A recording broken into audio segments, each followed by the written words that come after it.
Ma'am Jel, good evening. Ayan guys, ngayon lang po ako pupunta ng plaza. So tomorrow is fiesta na ng San Pablo. Happy Fiesta San Pablo.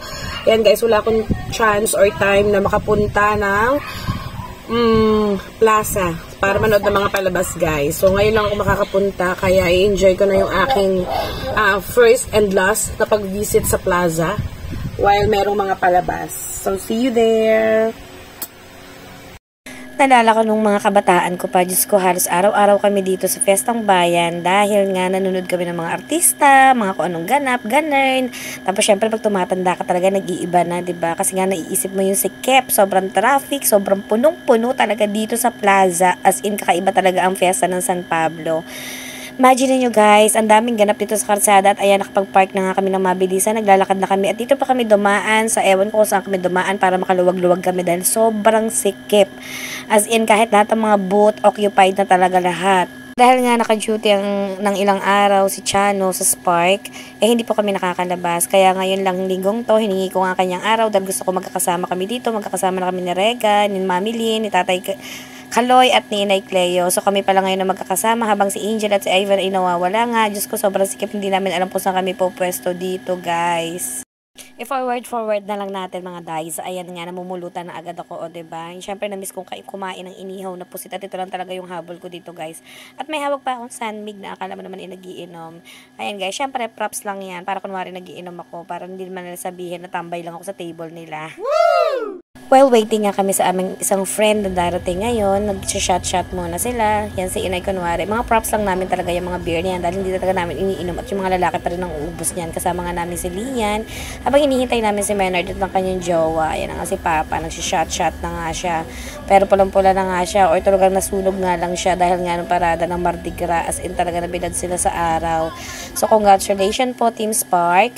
Yan nga si Regan dumating na. Diyos ko guys, alam niyo ba kung saan siya galing? Umihi lang naman guys, at kaya kayo, Diyos ko, sasabihin ko na sa inyo pag pupunta kayo dito guys sa plaza, mag-diaper na kayo dahil as in lalo kung matakaw ka sa alak at may kaiihi, napakahaba ng pila dito. As in maiihi ka na sa karsada o kung saan man sulok-sulok dyan para lang maka-CR ka.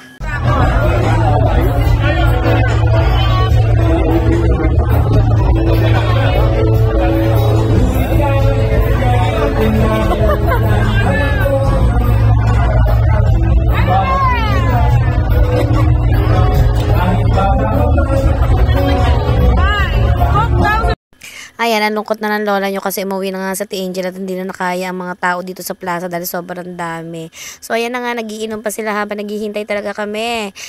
Sino nga bang hinihintay namin for today's video? Hindi ko nga sure. At ayan na nga si Dadama, napaka-energetic na naman.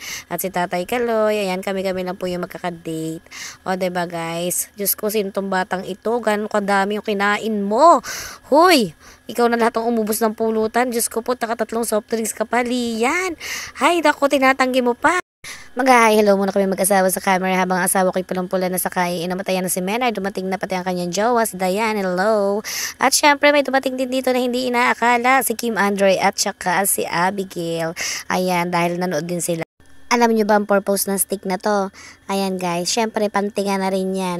O, diba? Syempre kakain ka ng pulutan, may kasama na siyang pantinga dahil nga wala silang toothpick. Charis lang. Hindi naman ako nag-ask ng toothpick pero syempre yun talaga yung purpose niya at hindi ako nahihiya. At syempre makikinood kami dito sa kabila dahil meron banda dito o bakit pa? Kasi nga kanina pumunta kami doon, wala naman kaming maupuan. Diyos ko, sobrang dami ng tao dito. Napakadami na singgero din sa San Pablo. Diyos ko po. At another round na naman sila sa kanilang mga inumin at pulutan. Diyos ko po, sarap lang umorder ng libre. Diba kapatid? At nasilayan ko na nga itong pagkaganda-gandang babae nito. Hello Jen, shout out sa'yo. Ayan na po. Si Sir Tikman Moto po talagang hinihintay namin at ang kanyang asawa dahil hindi nga kami nakakalabas kaya ngayon lang po kami makakapag-date. Pero dahil pagod nga sila galing parada kanina, late na rin silang nagising at late na rin silang nakarating. Kaya konti lang yung time namin na pagbabanding. It's okay, bawi po next time. Bawi na lang kami ni Channel Sir sa inyo pag nag-rides ulit, sama na lang po kami. Sorry namin, lagi pong busy.